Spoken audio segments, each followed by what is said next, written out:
know, you hear of this race for years.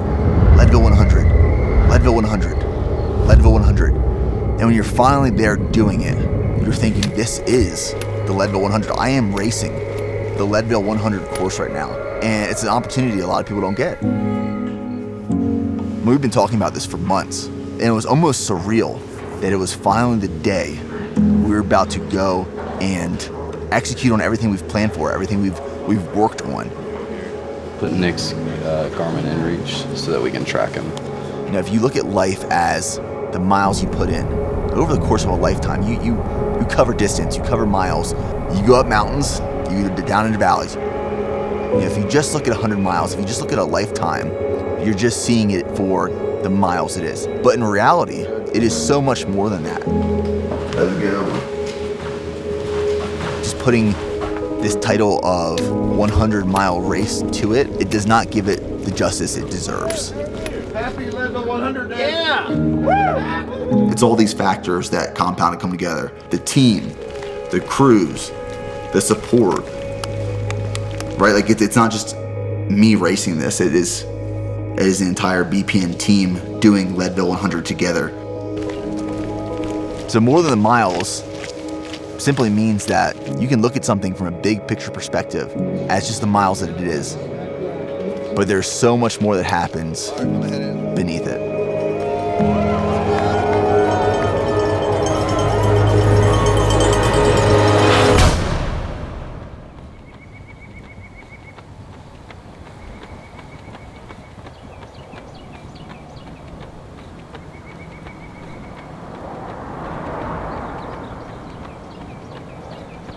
I think the Leadville 100 Ultramarathon is one of those things that if you are given the opportunity, you can't miss it.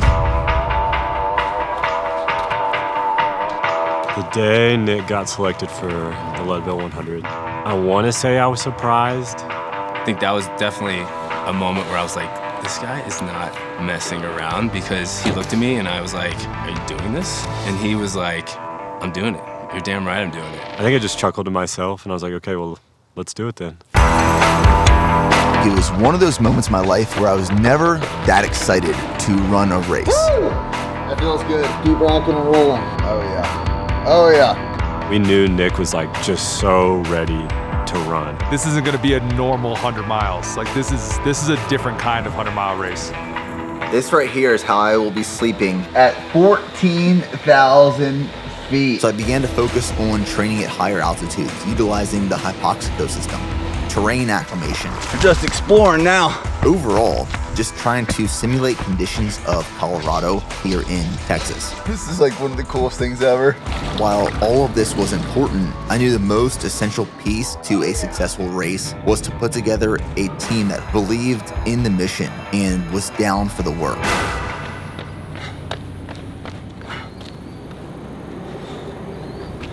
That's 50 miles, baby.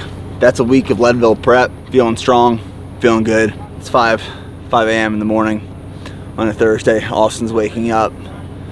This is what we did while Austin slept.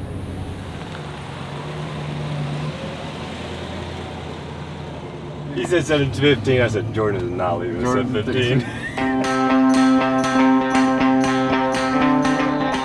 What I found in the military and the infantry was that there was this camaraderie that I never found anywhere else before. And what I realized is we've built that same thing within BPN. The person to the left and the right of you, they want to see you succeed. They want to help you succeed. They want to help you get there. It's not a I or me, it's a we and a team thing. So when we accomplish something, it's always accomplishing that together. We did that. I mean, Wyatt is making sure every little need is met for each person. Adam is heading each checkpoint and then tags in as a pacer. Steph is doing her best to think of exactly what I want and need. Trey is leading the marketing team while trying to balance taking photos and helping out with the crew. So we'll probably get you guys get settled and we're gonna go scout out all locations. Okay. So you guys are ready. And each person plays such a vital role and has to be 100% committed to the mission of this team. This is the starting point. All right. There was this like mixture of just anticipation and excitement, but also like what is actually about to happen. I don't think I understood the extent of 100 miles literally until we were driving in Colorado. And I think that's when it started to get real. Real in a sense of how big of an undertaking it is. I mean, it's 100 miles. Come gather around the map. Let me orient you to where we are currently at. We knew it was going to be a lot. We knew it was going to take time. We knew we weren't going to sleep. And I knew the experience would be life-changing. So we live for it. And I think for all of us, we were like, we don't know what we're getting into, but we know that we really care and we're here for each other and we're going to have a hell of a time. This was not just a race that I was running. This had to be something that we were running together. He's gonna go straight out my field. This team has been assembled because everyone here is wanting to live out their dreams. So for me, it was just this realization that there's a lot of work to do, but make sure we just enjoy this because this is a special thing that's happening.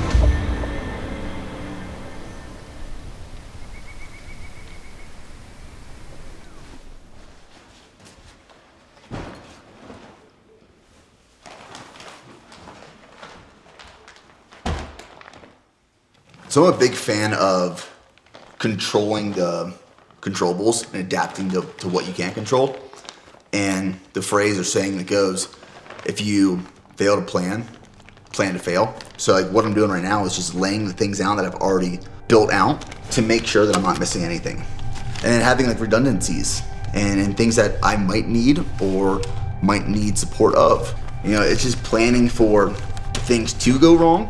So I have things located at certain checkpoints that in the event the crew can't make it there, or I have my drop bag and just go to my drop bag. If I need some extra of something that the crew can't be at because there's no access, I have it right here, everything I need. We came into this having a logistical plan. We knew kind of where we were going, but until we actually saw checkpoints, we saw the terrain, we saw the locations, we were able to identify, okay, for our crew, to get from point A to point B, it's not 3 hours, it's 30 minutes, it's 45 minutes. And that really changes things up. But we do all these different steps that allows us to just focus on really what's most important. It's an orchestra, right? Like there's this orchestra that's just like being conducted, and you have like the violins that are the crew. You have like the cello, it's like the Kratos. You have like all these different pieces. And when they're all in sync and working together, you're just making fucking music.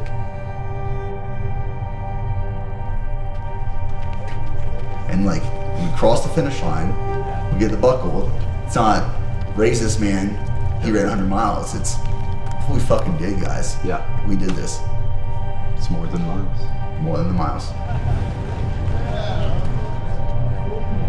Is there any part of you that thinks you won't finish this race?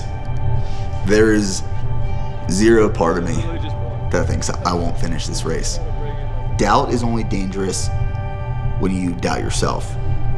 You can have the entire world doubting that you're gonna do something, that you're gonna accomplish something, but that's only dangerous when you start believing it yourself. And when you have that support, you have that crew, you have that plan, well, doubt just doesn't stand a chance.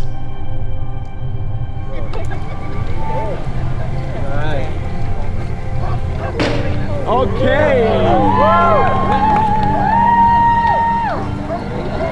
Oh no.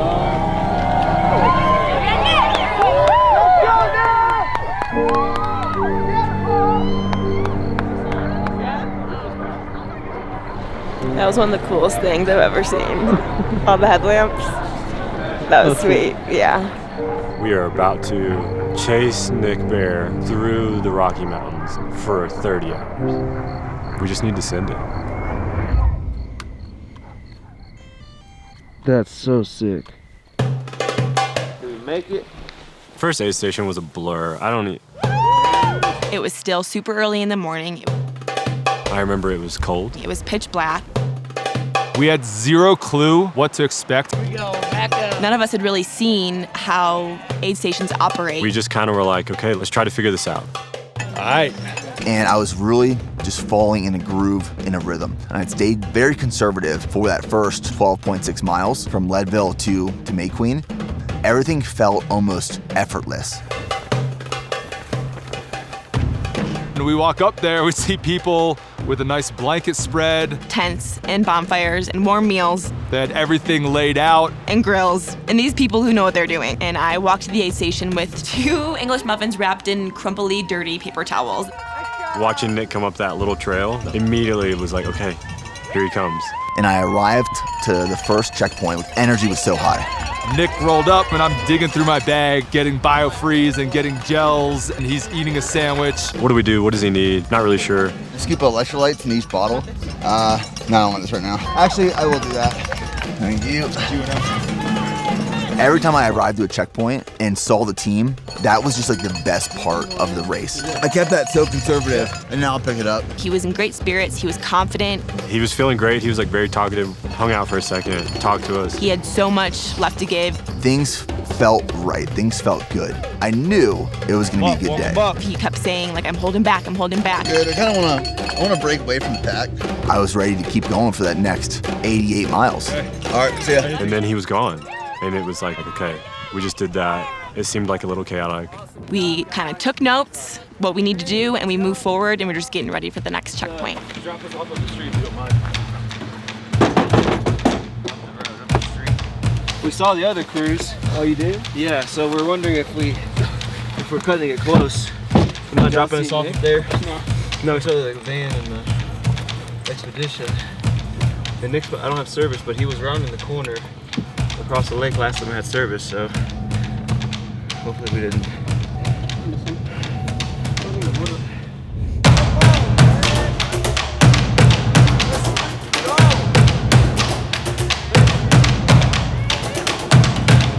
Mountains are no joke. It's about hit mile 16, 2 hours, 52 minutes, 37 seconds. Holding a good pace. This first 13 miles, kept it very conservative, left a lot in the tank. Going from May Queen to Outward Bound, so far there's been a lot more hills, so we'll pull back a little bit, walk up the uphills, hike, and then the flats and downhills, try to make up some time. But as of right now, I'm ahead of my pace for where I planned by a lot, so we're in a good spot. So Outward Bound was a pretty seamless checkpoint. Everything was going very smooth. Nick was extremely ahead of his estimated paces and arrival times at checkpoints. He's 20 minutes ahead, and I would assume he's going to stay on that ahead pace. I think what we learned at Outward Bound was let's set up so we have everything ready, because it's kind of hard to know exactly when he's coming. We would see Nick coming, and it was like we would get this adrenaline rush, and we had 5 minutes, so it was like, This is going down. This is happening. We need to just do our jobs. kind of like a pit stop to just get him refueled, get what he needed, and get him out of there. Fill those bottles back up? You just fill back up. Yep, take those out. Okay, we got Tylenol, caffeine. Did you fall? Yeah, Tylenol, caffeine, I fell. Dude, look at my leg too. Oh shit.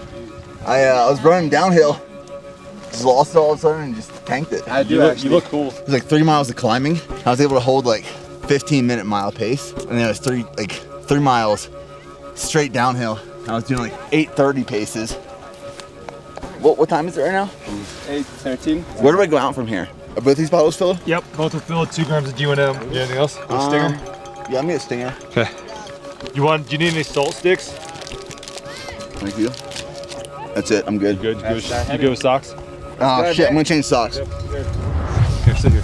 You gonna tie those? Your socks wet? I think it's a good idea to change them out so I don't get blisters. So it's What was the time cutoff for this one? 10 a.m. and you have 11:30 to get to half pipe. Free spare if you wanted to come. See ya. See ya. Let's go. Nick. Come on. Yeah, Nick. All right, here we go.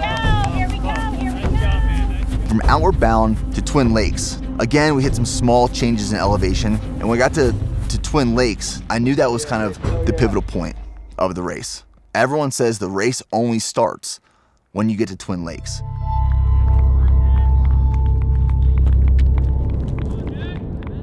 Twin Lakes is unbelievable. It's in the middle of absolutely nowhere, and it's one of the most beautiful places I've ever seen.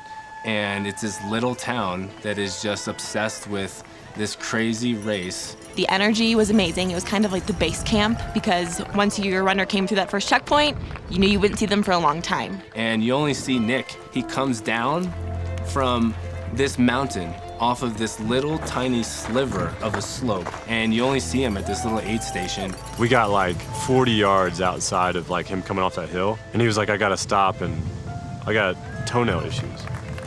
And he ripped his shoe off, took his sock off. I just remember him like counting down like 3, 2, 1, and he just ripped his toenail off. Put his shoe back on, sock and shoe, slammed his foot down, and then just took off running.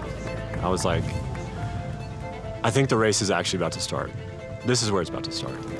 He runs through this town where everyone's jam-packed, drinking, barbecuing, listening to music, looking around being like, this is unfreaking believable. So Nick came through, he lost a toenail. I need my toe picked up. His spirits were still super high. Can I have a water bottle too? All right. You want Tylenol or caffeine? I mean, now, toe taped up. Part of that course humbled me pretty good. They say there's a lot of hills on this course. Yeah, There's a lot of hills on this. Ow! Right? Yeah. Sure? Yeah. Yeah. Dude, this toe's like oozing. Yeah, toe's disgusting. We just made sure that he had everything that he could possibly need. If there was temperature changes, extra fuel, an extra jacket, and it was just exciting to see him go up knowing that he had one of the biggest challenges ahead of him in that next few hours. Oh, that's gonna hurt. Once you get through this, though, it'll be home stretch. Yeah. So I think he knew that it was going down, but he was ready for it, and he was excited for it. He said, this is why I signed up for it, to see if I can get through this part of the race. He was ready for a challenge. Come on, Nick! I'm gonna tell Kathy I got the picture. Then he came through the field, and we watched him disappear between the pass, and I was like, now we wait.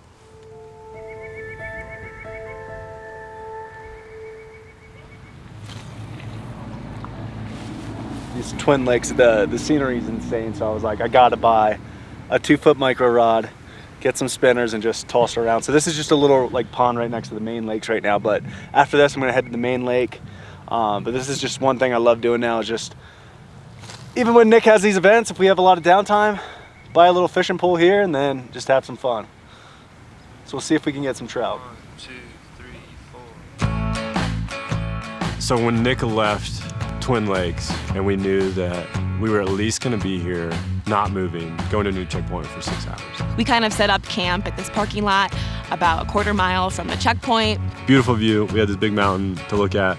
We had both of our cars. It's amazing what you can do when you have no cell service and you're stuck in the middle of nowhere. I think that was the first time where the wear and tear of the day started to like set in. So I know like people were sleeping, trying to eat food. It was funny. I don't think anybody like really slept. We were just kind of recapping everything, talking about what we've learned, a lot of laughs, a lot of coffee. And you have 7 hours to kill while people that you really care about are 3,000 feet in the hardest terrain possible trying to capture this moment. So it was just this crazy lull of being like, we're super anxious, we're super grateful, we're super tired, and we're starving. And we have no reason to make any excuses about anything going on because we knew what was going on up the mountain. So just this interesting lull of trying to be ready, but also trying to conserve energy and enjoy everything while it was happening. And we just knew Tyler and Jordan were up in the mountains somewhere.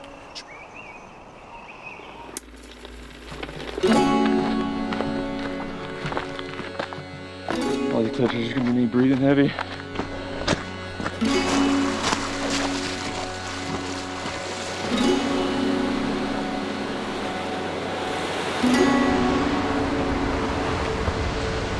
We're coming for you, Nick. We are heading up Hope's Pass. We're at mile 40, and after we get over Hope's Pass, go to Winfield, we'll hit mile 50. That'll be the turnaround, but I believe this is close to 3,000 feet of elevation gain just to get up Hope Pass.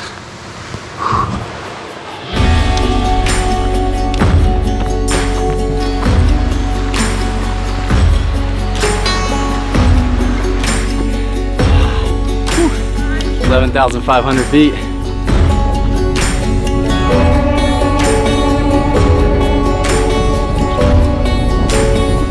Hope Pass is right up there.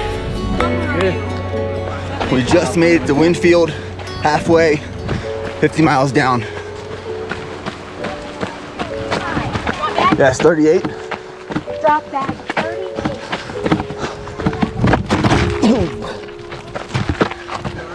Yep, I'm good.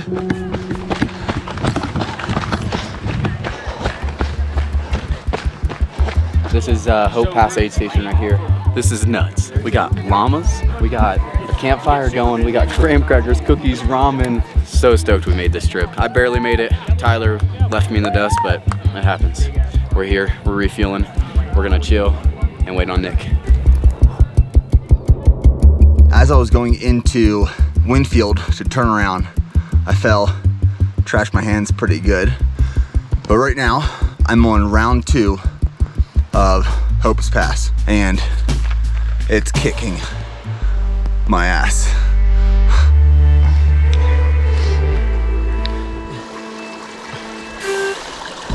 I'm getting to the top of Hope Pass for the second time. I see Jordan and Tyler with their cameras. And I meet up with them, they start following me down Hope Pass, and as soon as they start following me, it starts hailing. Whatever it takes.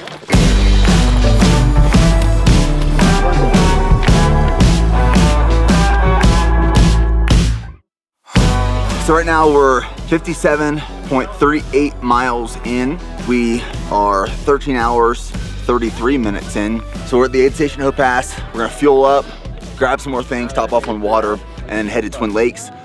Twin Lakes is where we're linking up with Adam Klink, and then he'll pace me. And then it's just 38 easy miles back home. How was Hope Pass harder than expected? It wasn't what I expected. It was a lot harder than I expected. That one definitely broke me off a little bit, but I was fine when I got up there. I thought this was it when I got here, and it took another to get up there. Yeah. The backside though coming up was so much steeper, and that one was pretty tough.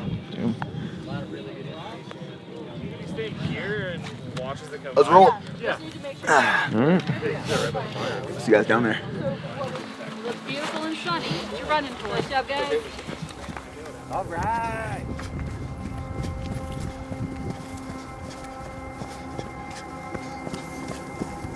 You know, I could tell that everyone that was involved in this operation, this race, they felt the pressure to complete their responsibility to full effort. And you don't find this everywhere.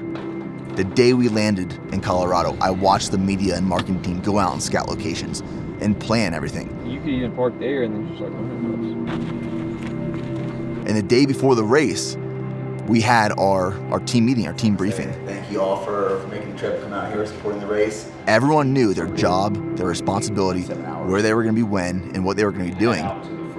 And when everyone's on that timeline, and they know what they're doing, and they know their role. We signed up to suck just as much as he did. I could tell that the pressure was on everyone. 2 years ago, there was 4 of us, and now there's all these people all in on Nick's crazy dream. And it's not just Nick's crazy dream anymore. It's all of our crazy dream. Everyone looked around and said, let me just make sure the little things are taken care of. Everyone's got the food, everyone's got everything set up. And I think that's what I love to see about this team is we're all flying around. Jordan and Tyler are flying up the mountain. Preston's cooking burgers for everyone. Like we're all just doing whatever it takes in order to make what we want a reality. We're doing great. You know, there were times I was sitting on the chair, Steph was throwing a blanket over top of me. Klink was putting BioFreeze on my knees. Trey was changing out my socks and putting new shoes on me. I had a lot of pinch me moments because I'm like, how did we find all these people? How did we create this family? Let's get it! And to look around and say, we are BPN. We are a part of this thing that is very special. That was Nick's goal all along, wanting to create something that everyone wants to be a part of, and he's done it. If you can get people to believe in a mission, the opportunities are endless, and I think that's where we're at now, which is it's only gonna get crazier, and that excites all of us, but just to make sure we're always just in love with what we do is a testament to why we were able to do what we do. It wasn't me just running this race. Everyone was there to support this goal. It wasn't just to support me, Nick Bear, running. It was to support our goal to run Leadville 100 together.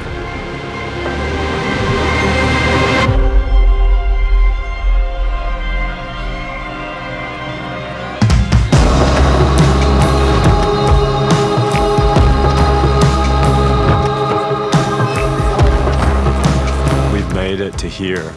We're gonna make it.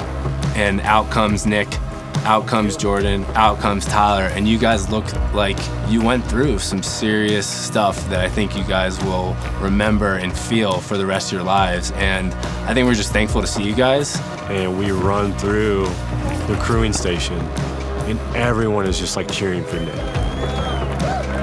That's when Hella came through. I thought Hella was gonna tackle Nick. I was like, Hella just jumped on Nick after 62 miles of running. New fuel and that or handheld? This water, just water. Put some pre-roll in this and maybe some tape. Just cut it off. Just gonna drop. Get it. If you don't have electrolytes, you have this one. Oh yeah. Fuck yeah. All right. What do you want to change into? Okay, I'll take a long sleeve with me. Here, where's Clint? Here's your glasses. No. Miguel, if I already hit save, does it save it? Your black one from this morning or this one? Black one from this morning. Hope's pass was fucking brutal. Brutal.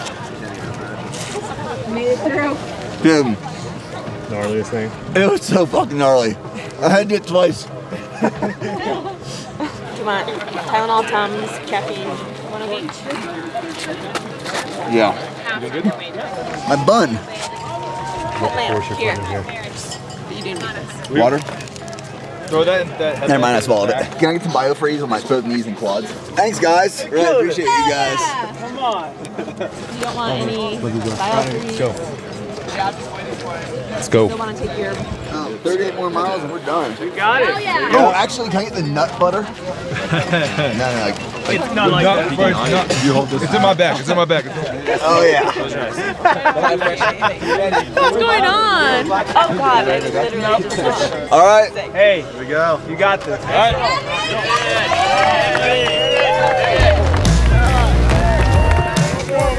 Rangers lead the way, baby. Let's go.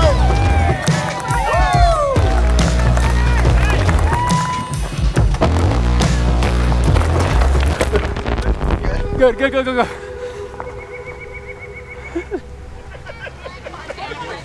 Wild, man. That was wild. I don't even. You really fell. He ate it. Bad. Hey, guess what? I had one of these. He saved the gimbal. He saved the camera. All that matters is a shot. All that matters.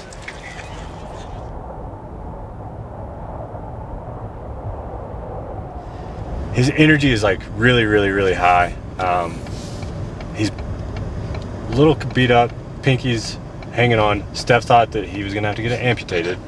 But other than that, he's out now with Clink. Clink's gonna pace him for 25 miles. We're stopping now so that you guys can change clothes. But everything seems good. Energy's high. The team's good. I know we're all kind of like hanging on by a thread. But other than that, I think we're cruising to a finish line now. We're on the back half. I know it's going to slow down a little bit for him, but he'll focus, stay healthy. He's got people with him. We're going to take care of him. So at Twin Lakes, I picked up pacer Adam Klink. As a pacer, I had zero clue what to expect. The most I've ever run in my life was 10 miles at a time, but I also knew that I was going to do anything that I needed to for Nick. Just stay moving. He's mentally with it though, so that's good. I'm there. Yeah, he's there. I felt a good amount of pressure on myself to just keep Nick's energy high as it's now 14, 15 hours into this race. Man, look at that. How you feel? You just got over the hardest part. Just finished Hope Pass twice. And, I'm tired. I'm just tired. But there's nothing crazy for the next 38 miles. So it should be good. I had to juggle me being fresh and excited and then Nick hurting so bad already and being as fatigued as he was because he only had so much in the tank. And I really learned quickly that my role was to help him manage his energy throughout the rest of this race. Keep moving even slow, it's gonna hurt the same. These first 3 miles are just a long uphill. So we're just hiking. And then we're gonna pick it up when it levels out a little bit. Guys, for real though, look at this view real quick. It's amazing. Unreal. The hills are getting harder. Yeah. The hills are getting really hard at this point. I quickly realized how bad Nick was starting to struggle when every 100 feet, 200 feet, Nick was having to stop. And I'd have to stop to take some big, deep breaths because I felt like I couldn't breathe anymore. What do you feel? Tired. I felt like I was breathing through a straw. Got about another half a mile left uphill.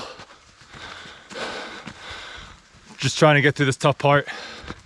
Hurting a little bit. Nick's hurting a little bit. It'll start to get more fun here in a little. Starting to lose a little daylight too, so we're gonna start to run through the night. How you feeling? Pretty rough. Pretty rough.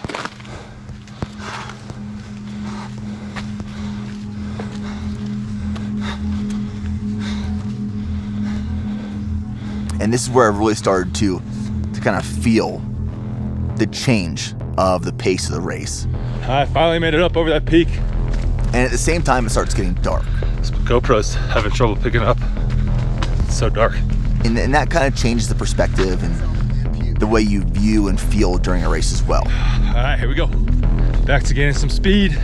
Man, it does feel good to go down. I think the biggest thing now, as it gets dark, as he gets tired, maybe a little lightheaded, is just to focus on his feet and just follow me. Crushing it though. I was feeling this fatigue, I was feeling this exhaustion. I started going to some darker places.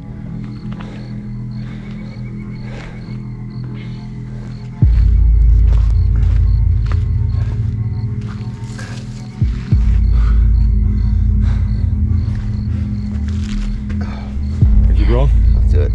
All right. Let's keep walking. You know, 100 miles is long, so I would take checkpoints mentally into consideration, not really thinking about mileage. You can't be counting down. It'll get in your head. But the hardest part right now is my legs are just absolutely smoked. I'm out of energy, you know? Been running for 17 hours. So we really have to take advantage of the downhills, declines, some of the flats. We're in a really good rhythm of stride it out, maybe 100, 200, 300 meters, and then walk at a brisk pace. How you feeling? Picking up some steam. I'm feeling in a rhythm now. I felt like absolute dog shit leaving Twin Lakes. Probably because it was all uphill. I was pretty beat from Hope Pass, but that had me a little concerned. But now I'm cooking again. This last mile was 12:36, and we're really taking advantage of the terrain. At this point in the race, you have to. So every downhill, we're running it. I was just thinking up there, I was like, man, like if I were to do this by myself, it would be so lonely. I'm sure I would wonder if I was on the course. And there's times where Nick was brought to his knees or was sitting on the side of the path that if he didn't have somebody with him, like I'm not quite sure how long he would have stayed there. It's dark now, but we're hitting some good little stretches. I knew that Nick was gonna feed off of me, whatever I was able to give him. How you feeling? I felt better.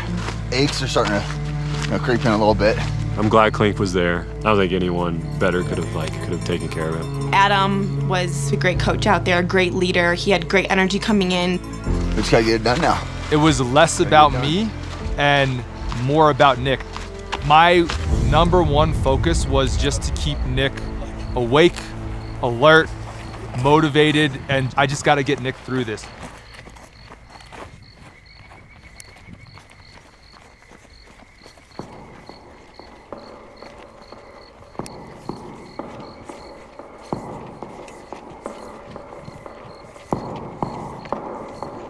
Twin Lakes to Outward Bound is like over 14 miles. We knew it was gonna take a little while. And we got the text from the second car that they just saw Nick. They didn't say anything that he was like hurting or anything like that, but that he was about 2 miles from us. We're almost to mile 75. It's the middle of the night and we get to this big open field. And I'd already been out in the field like waiting. I remember standing out there thinking this is taking longer than I thought. When I saw them when they came up, he wasn't breathing great. You could hear it. It's like a small wheeze. I could tell he was hurting really bad. That the last 14 miles was doing some damage. Water and an electrolyte in his jug. We have that already. Okay. We have that already. Okay. Yeah, hey, he's gonna sit, throw the blanket on him. He needs a water. 5 minutes. 5 minutes? It's 5 minutes. We're just managing energy. There is a lot of what we call hurry and wait. I just got crushed as soon as we went out. Every checkpoint, it was kind of a guessing game. Where's Nick? What's he doing? How's he doing? What's going on? He's in pretty rough shape right now. Yeah. I mean, it was all day, all night, just go to the checkpoint, wait. He comes through, massive blur. There's so much going on and you don't want to mess up and you want to make sure he's okay. You could just see the wear and tear on him, adding a cut, adding a bruise. Almost moments where you black out. Adding a gashed finger to his, adding a missing toenail. It goes by so fast. Every checkpoint was under 10 minutes. Don't even know if I fully remember what happened. All right. And then he leaves. 38. 38. Great, good job. Thank you. If there was ever a question mark on the whole event, it was right there. The next time we would see them would be the last checkpoint, and it definitely was a little nervous to see him at that last checkpoint. I think we were all, to some degree, worried. Not worried that he couldn't finish, but worried for him is like, is he gonna be physically okay? We're so used to seeing Nick do a lot of physical feats all the time, and this is just now a complete mental battle. Like the body gave up miles ago, and now it's just convincing yourself, it seems like, step by step to put one foot in front of the next. So I think just mentally, it's just a huge challenge that he's really focused on, but it's gonna be a heck of a push to get this done over the next few hours. So we're locked in and just doing our jobs to make sure it all happens. I remember getting back into the car, leaving Outward Bound. Couldn't feel my face, couldn't feel my hands. Steph was in the back seat and I could tell that she was just, this was really hard. I think we were all ready for him to be in bad shape, but it was in the middle of the night. It was 2:30 in the morning, and we just didn't know what to expect. Everyone was tired. We closed our eyes and just kind of sat there in the dark and in the quiet. It's kind of hard to take a nap knowing he was out there with Clink and it had been rough. And the last time I saw him, he could barely breathe. Now it was just like the worst thing to think about. We had another epic climb. The back half of this, and I haven't done all of this. Wild. There's a lot of climbing today. Lots of climbing today. But we're about to get to May Queen, and May Queen is pretty flat. So I'm pretty excited. Dude, you're still talking. I'm still alive, baby. Somehow. I'm still alive. 84 miles so far. We were all banged up at this point. I mean, you drive into this aid station and you're in the middle of nowhere and there's just people parked on the side of this cliff and we were all exhausted. We had no idea where, at that point, where Nick was. I think there's a big difference between running 100 miles and running the Leadville 100. He was banged up, like the worst a lot of people had seen. It's also a true test of, can you keep moving when your body hurts very, very, very bad with a smile on your face? And seeing Steph starting to have some genuine concern about Nick overall, because when we saw him at Outward Bound, inbound, he was pretty glassed over. My legs don't work. Only with Michaela by 3. And then this is where Michaela, our second pacer, tagged in. And she was gonna bring Nick home through the morning. I knew that Michaela was excited, but also like a little anxious about it. All right, let's do this thing. Michaela, good to go? Oh yeah. Just pumped. Yeah, good. She's just gonna keep Nick moving. Yep. Got it done? Yep. Last bit. One more leg. Well, we have about 6 hours and 45 minutes to run 12 miles. Easy day. Yeah. By the time I got to May Queen, I was hurting pretty bad. I was in a pretty dark spot. Don't sit down for too long. I remember just sitting in the chair and pure exhaustion across my body. Sandwich, please. That's all good. It was kind of like the lights were on, but nobody was home. To see him get to May Queen with Adam was unbelievable. I just reached a point where I was like, man, I gotta sit down. And like my whole world just like closed in and went dark. Definitely, and you're, I'm sure, sleep deprived and just the oxygen. I gave everything I had to give to Nick for what my capabilities were. Clink went from 7 p.m. to 3 a.m. with him. They just climbed 25 more miles.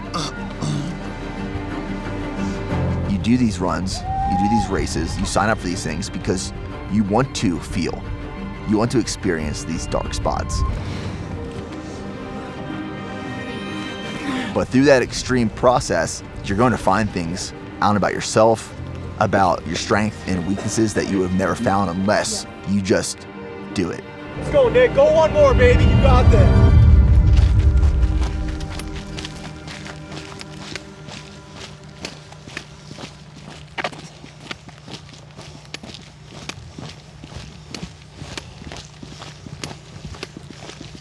So Nick's out there somewhere with Michaela, and we're all looking around saying, we've got this far, but it's a hell of a home stretch to get through, and let's just all hold on and see if we can get to the 100-mile mark. We were finally almost there, but we were like at our breaking points as a crew as well. I think at that point you're like, I know he's gonna finish, but I just hope he's okay. I hope everyone's okay. Our mindset is just a group of people that are willing to do whatever it takes to accomplish a goal, because we have seen that it's possible, and we're willing to do whatever it takes to make our dreams come true. And he comes over this hill out into the distance. We've been waiting 27 plus hours to see him top the hill. And it was just, again, relief. Gotta get my buckle. I think we all just had goosebumps. But one of the first things he asked me was like, where's our team? Where's the BPN team? Another buck. To watch someone run 99.2 miles and the first thing they ask is, where's our team? That doesn't kind of make you emotional? Nah. I don't understand that. Round them up. I mean, that's one of the reasons I came to work for BPN. Join me. And by the time we got to the base of what was the finish line, the entire BPN team was there. And we ran into the finish line to cross together what we started together.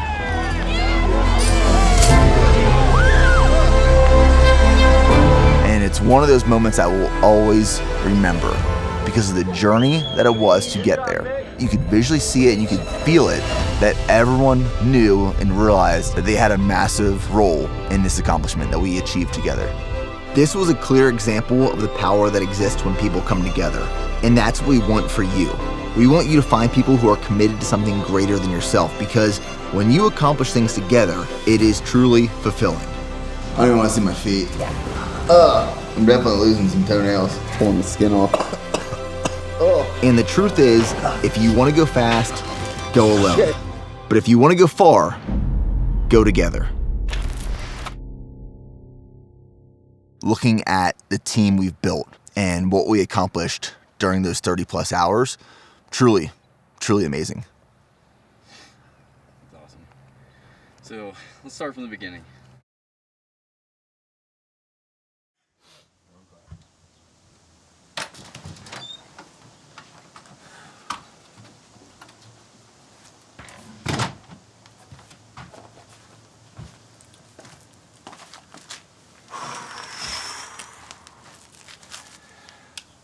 All right, let's do this damn thing.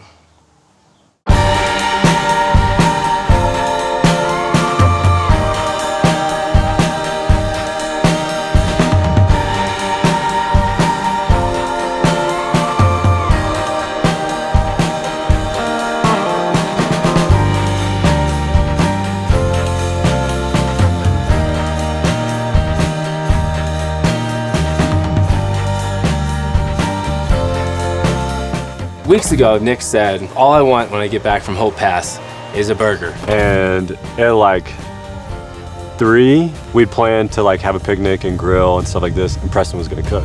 Preston Bear getting on the grill and making some legendary bear burgers. All right, this is the only thing that I had a little pressure on the whole time. Preston doesn't have the best track record with grills. And Preston pulls out the smallest grill I've ever seen in my life. I mean, it's like not even the size of a skateboard. And so we light charcoal in this gas grill. And I was like, I cooked with charcoal once before and it sucked. And I can't screw this up because this is everyone's main meal and it's Nick's food too and energy. It's just sitting on the ground in this gravel parking lot. Preston and Wyatt are trying to light this fire. And during that period, it starts pouring rain. So we brought the grill over, got a cover over it and kept going. And the rain is pouring on Preston and he's just holding out his jacket and he's there for 15 minutes just getting drenched. In his mind, which is just unbelievable, is he's like, all I know is that my brother, wherever the hell he is, wants a dang hamburger. I'm gonna do whatever I have to do to make this hamburger happen. And the burgers turned out, I think, pretty well. Burgers and dog. He brought it home for sure. Screwed up one. I think I undercooked one of them a little bit too much. Is that the one you gave Nick? No, I think Michaela got it. And I knew I shouldn't have pulled it off yet, but people were like anxious to get more and stuff, and I knew I screwed that up. But yeah. Good luck in the race. What do you hope to place? Finish. Just finish. Okay, have you done it before? I have not. It's my first time. Well, you're going to have to compete with a 70-year-old guy, you know. He's run it before, and that's what he said. I'm going to finish. Yeah. I just hope to finish.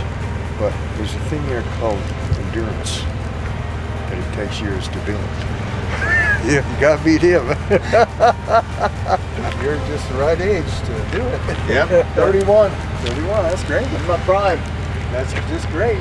Yeah. Oh, thank you. Well, you guys have fun.